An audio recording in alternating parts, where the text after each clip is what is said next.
সবাইকে আবারও স্বাগতম আমার রসনা বিলাসে। এটা ব্লেন্ডেড আর্ট চ্যানেলের রসনা বিলাস সেকশন।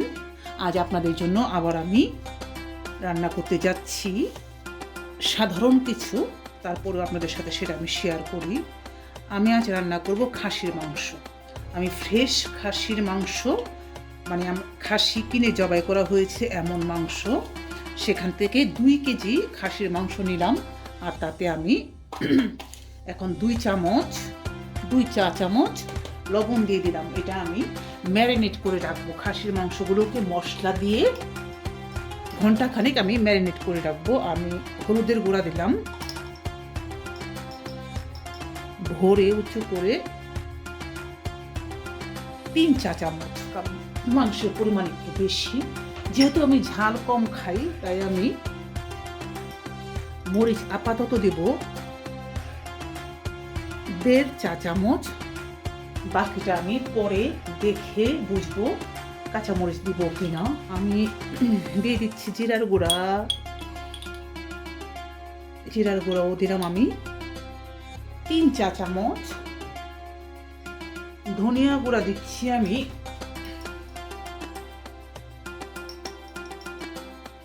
2 চা চামচ। ধনিয়াটা একটু কম দিলাম, জিরাটা একটু আমি বেশি দিলাম। এবং সেই সাথে দিচ্ছি আমি গরম মশলা মিক্স। আমি বলেছি যে এটা আমি খুব সুন্দর স্মেল, অল্প দিলেই হয়ে যায়, কারণ এটা আমি নিজেই ঘরে তৈরি করে নিয়েছি। গরম মশলা দিলাম আমি 1.5 চা চামচ।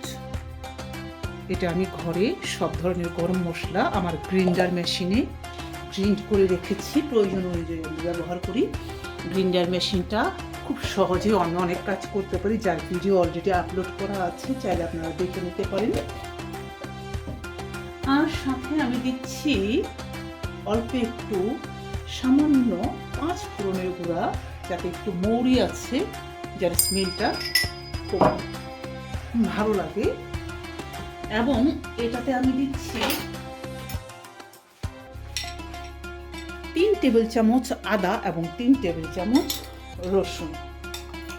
না, আমি কোনো টক দই দিব না, আমি সাধারণ কারি রান্না করবো এটাকে, তাই থেকে আজকে আমি প্রেশার কুকারে দিব না। আমি বড় একটা পাত্রে এটাকে অল্প অল্প পানি দিয়ে কষিয়ে রান্না করব। এবং সবশেষে আমি আলু দিয়ে খুব ঘন মাখা ঝোলের একটা তরকারি রান্না করব। এখন এই সবগুলো উপকরণকে আমি মাখিয়ে মাংসটা 1 ঘন্টার জন্য রেখে দিচ্ছি। আর এই মাংসের সাথে আজকে হবে পোলাও। হ্যাঁ, কালিজিরা চালের পোলাও রান্নাটা কেন দেখাচ্ছি আপনাদেরকে, কারণ এর আগে আমি আপনাদেরকে দেখিয়েছি যে পোলাও কিভাবে রান্না করতে হয় প্রেশার কুকারে। আজ আমি দেখাবো রাইস কুকারে কত সুন্দর পোলাও হয়, খুব নরম, খুব সুন্দর করে ইজিলি রাইস কুকারে পোলাও রান্না করা যায়। আর রাইস কুকারে পোলাও রান্না করলে পোলাওর ভিতরটাতে একেবারে সফট হয়। আমার সাথে থাকুন এবং ধৈর্য ধরে সম্পূর্ণ রেসিপিটি দেখুন। যদি ভালো লাগে অবশ্যই আপনারা রান্না করে খেয়ে দেখবেন এবং জানাবেন আমাকে।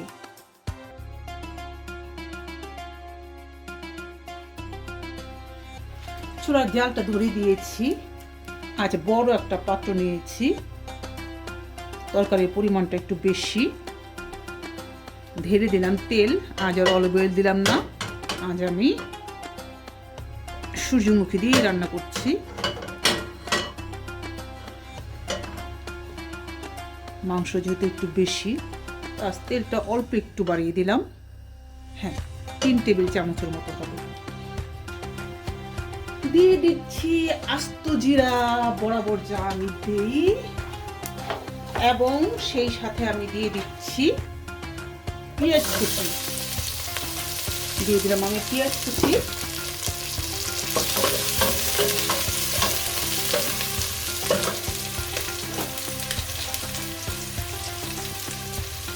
দুটো তেজপাতা ছেড়ে দিলাম।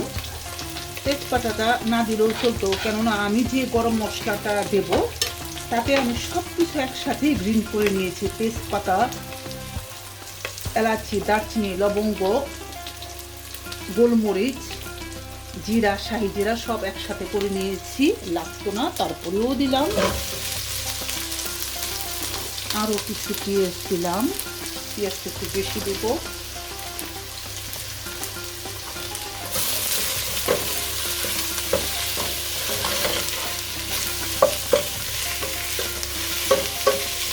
এখন আমি এই পেঁয়াজটাকে নেড়ে ছেড়ে ভেজে একটু নরম বাদামি রং করে নেব। তারপর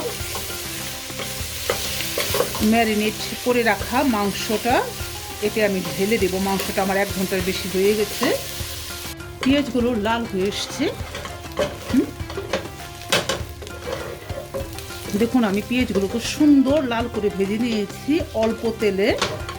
এখন আমি অল্প তেল খেয়ে ইউজ টু, তাই আমি এরকম তেলেই রান্না করব এবং আমি কষিয়ে রান্না করি, আমার তরকারি ভালোও হয়। আপনারা যদি এর চাইতে বেশি তেল খেতে চান তবে এর চাইতে বেশি তেল অ্যাড করতে পারেন, কিন্তু তাতে কোনো বেনিফিট নাই স্বাস্থ্যের জন্য। হোয়াট এভার, আমি ম্যারিনেট করে রাখা মাংসগুলো এতে ঢেলে দিচ্ছি।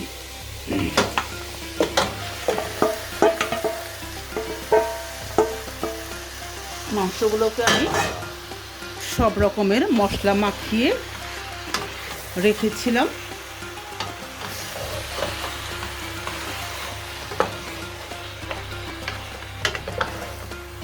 এখন এই মাংসতে আমি আপাতত কোনো পানি দিব না, মাংস থেকে একটু পানি ছাড়বে আর তাতেই আমি মাংসটা কষাতে থাকব। মাংসটা পানি ছাড়া কষালে মশলাটা ভালো কষানো হবে, মাংসটা স্বাদ হবে।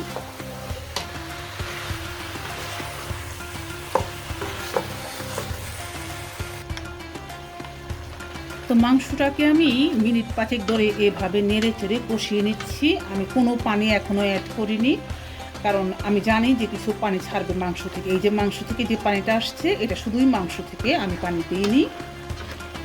এই পানিটুকু আমি পুরোটা একেবারে শুকিয়ে ফেলবো আস্তে আস্তে। মাংসটায় আমি এখনও কোনো পানি দিইনি, মাংস থেকে পানি ছেড়েছে। আর মশলা আমি যা দিয়েছিলাম ম্যারিনেটের সময় সেটা একেবারে পারফেক্ট ছিল, খুব সুন্দর রং হয়েছে।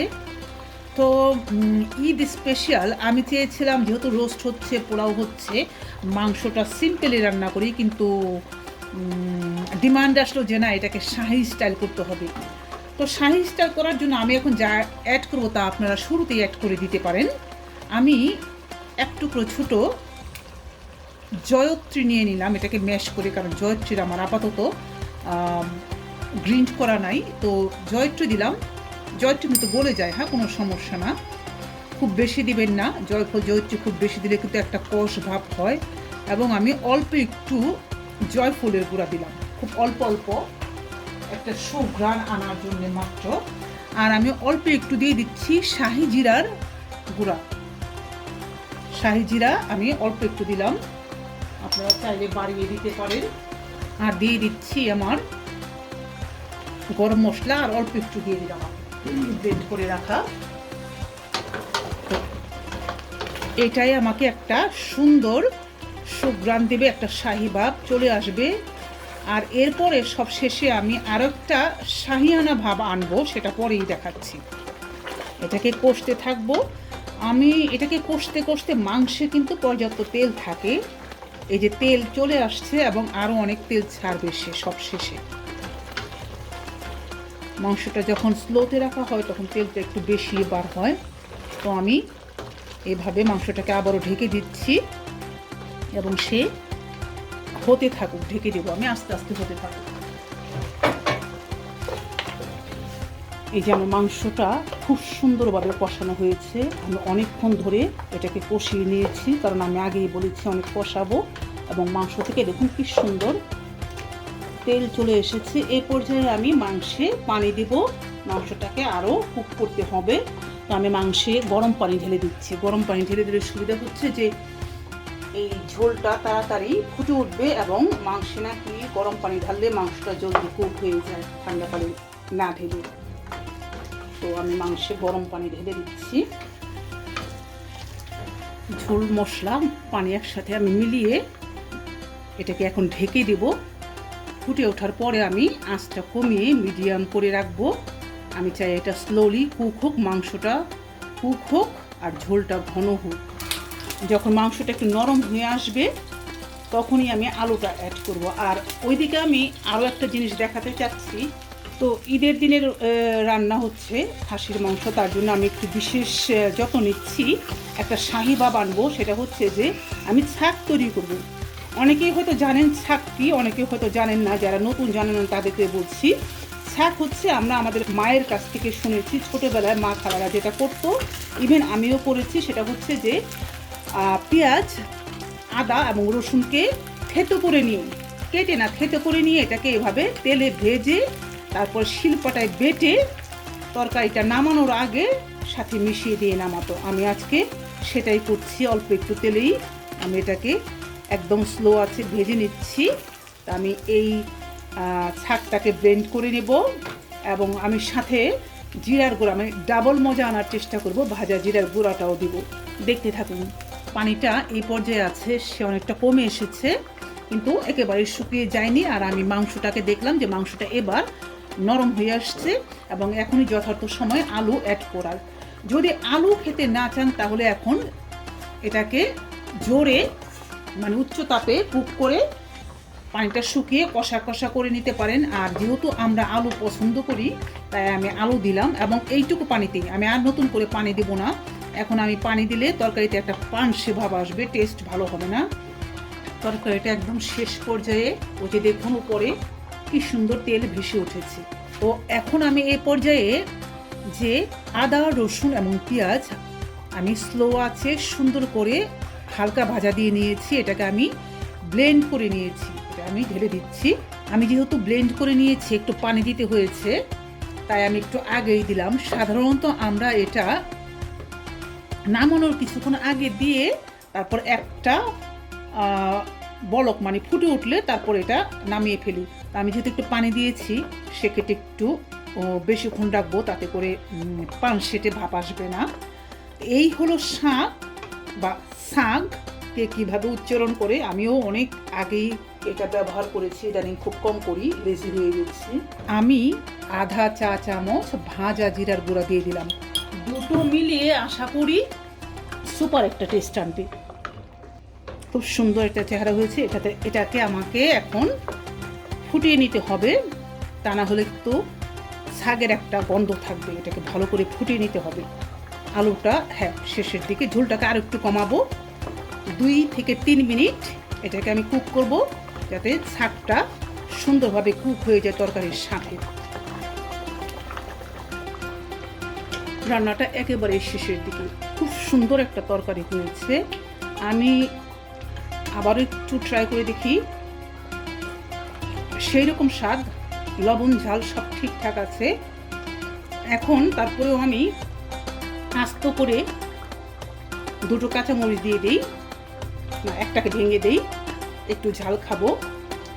একদম হয়ে গেছে তরকারিটা। এখন এই আলু, যেহেতু আমি আলু দিয়েছি, চুলাটা বন্ধ করলে আলু থেকে তো ঝোলটা আর একটু টেনে নেবে।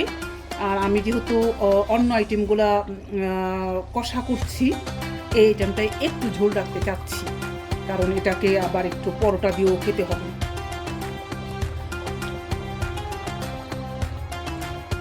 তো আমি আমার তরকারিটা এখানে নামিয়ে নিচ্ছি। আপনারা যদি ঝোল আরও কমাতে চান আরও কিছুক্ষণ চুলায় রাখবেন, শুকিয়ে নেবেন। এবং সবাই ভালো থাকুন, সুস্থ থাকুন। ঈদে যা মন চায় সবই খাবেন, আমিও সবই খাবো। ঈদের অনুষ্ঠান বছরে একবার দুবার, সব কিছু খাবেন, কিন্তু চেষ্টা করবেন একটু কম রিচ করে খাওয়ার জন্য, একটু কম ঘি, তেল এবং মিষ্টিটা একটু কম করে খাবেন। আর খাবার পরে হাঁটতে যেন ভুলবেন না। সবার ঈদ সুন্দর হোক, সবার সুস্বাস্থ্য এবং সুন্দর ঈদ কামনা করে আজকের মতো এখানেই বিদায় নিচ্ছি।